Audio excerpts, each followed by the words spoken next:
Thank you, Dr. Paul and Ms. Dogra. I'll be speaking on the use of anti-VEGF in age-related macular degeneration, which is the leading cause of blindness in the Western world, and the prevalence of neovascular AMD or the wet AMD is approximately 1/10 of the prevalence of the dry type. In India, there are very few studies. The prevalence of late AMD is of 0.6 to 1.2% in people aged 60 years and older. This was based on a population-based study done in North and South India. And the prevalence of late AMD is actually comparable to that of the Western population in this age group. If you look at the natural history of AMD, the untreated wet AMD patients will result in more than 6 lines of drop in vision in nearly half the affected patients. And with the advent of laser, this incidence was reduced, though immediate post-laser vision was very often seen, and definitely could not be used for subfoveal lesions. With the advent of PDT, there was a treatment for patients with subfoveal lesions. Of course, the rate of vision improvement remained relatively low in these patients. With the advent of anti-VEGF drugs, the whole scenario changed. The first drug that came in was Macugen, and subsequently multiple drugs had come. And if you look at the Macugen or the pegatinib sodium, this is an aptamer that selectively binds to and blocks the activity of specific VEGF, that is 165 isoform, and it was the first anti-VEGF agent to be approved by FDA for the use of neovascular AMD.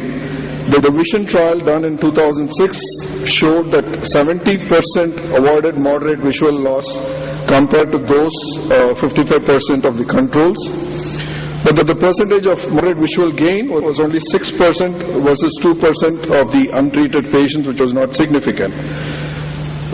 Subsequent to that, when the ranibizumab came in picture, this is a humanized monoclonal antibody designed to bind and inhibit all the isoforms of human VEGF. And this was approved by FDA for the treatment of all subtypes of choroidal neovascularization, secondary to AMD in 2006. This underwent multiple trials. One of them, the initial study, was the Marina study, which was a multi-center 2-year prospective double-blind sham-controlled study, which evaluated the efficacy of ranibizumab versus control in minimally classic or occult CNVM. They were looking at the patients losing fewer than 15 letters from baseline visual acuity. The second trial, which is the ANCHOR trial, now compared the ranibizumab 0.3 milligrams or 0.5 milligrams with the then available treatment, the verteporfin or the PDT treatment, which was given every 3 months. Now, if you compare both the trials, both Marina and ANCHOR showed that there is a significant avoidance of loss of vision over 2-year period.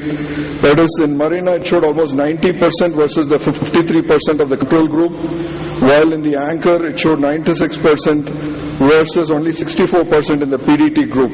And the visual gain was also similarly seen in favor of ranibizumab in both the groups. Subsequent to that, the PIRE study in 2008 was done to evaluate the efficacy and safety of this drug, wherein you give a loading dose of 3 doses, monthly doses, and then quarterly in patients with AMD. However, in comparison with these observations of Marina and ANCHOR, it did show that 3 monthly doses provides less benefit in visual acuity on the average than continued monthly dosing. The EXCITE study again wanted to show the non-inferiority of a quarterly treatment regimen, but the non-inferiority of this regimen was not achieved in this study. The PRONTO study, which is a OCT-based retreatment, which is the patients were retreated based on the OCT and the visual acuity criteria. This was done to assess the long-term efficacy of a variable dosing regimen based on OCT and visual acuity-based guidelines. Initial 3-month injections followed by retreatment based on the predefined retreatment criteria. This showed that the visual acuity outcomes were comparable with those of the Marina and ANCHOR, and it needed a few intravitreal injections. If you look at this table, it clearly shows, compared to Marina and Anchor, the Pronto study, the visual gain over a 1 year period was 9.3 letters, compared to the Marina and Anchor, which was equal of almost 7.2 and 11.3. While those two studies needed 24 injections in the 2 year period, only 9.9 injections was needed in the Pronto study. So in summary, the ranibizumab was clearly showing improvement in vision from the Marina and Anchor.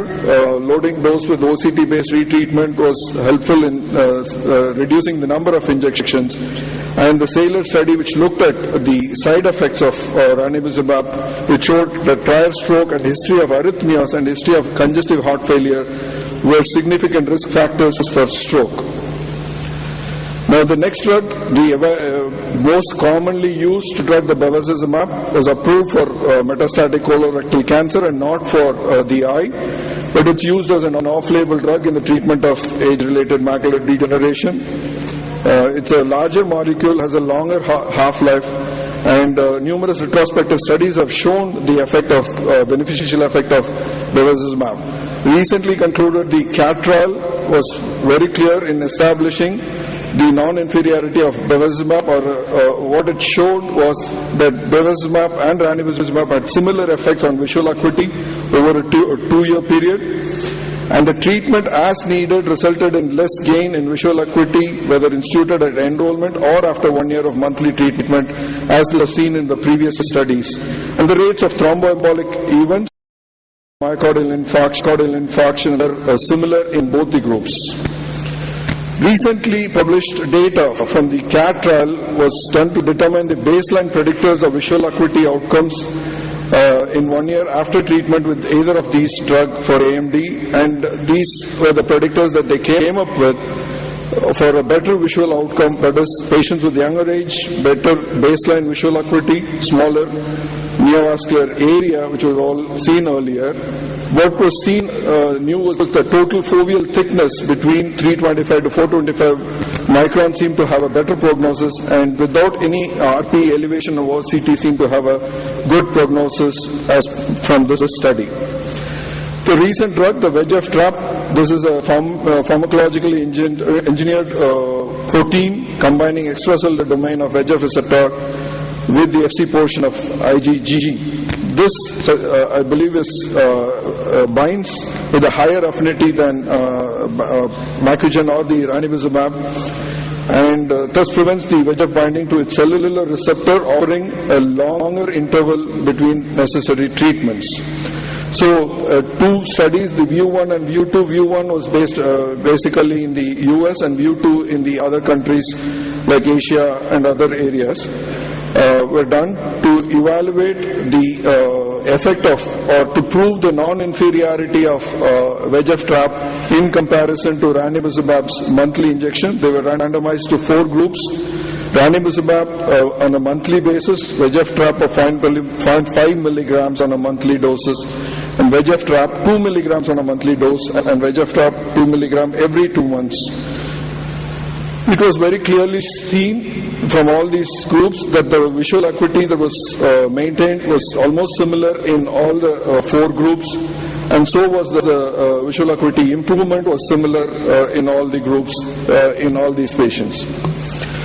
So VEGF trap dosed monthly or every 2 months after 3 initial monthly doses produced similar efficacy and safety outcomes as that of ranibizumab, and every 2-month regimen seems to have the potential to reduce the risk of monthly intravitreal injections and the importance of monthly monitoring.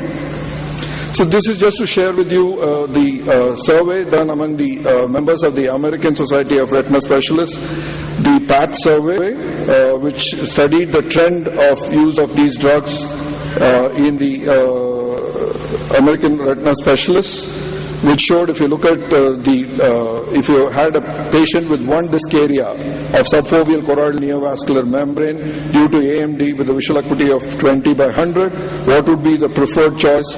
Well, in 2000, the only offering was PDT was widely used, while if you look at 2012,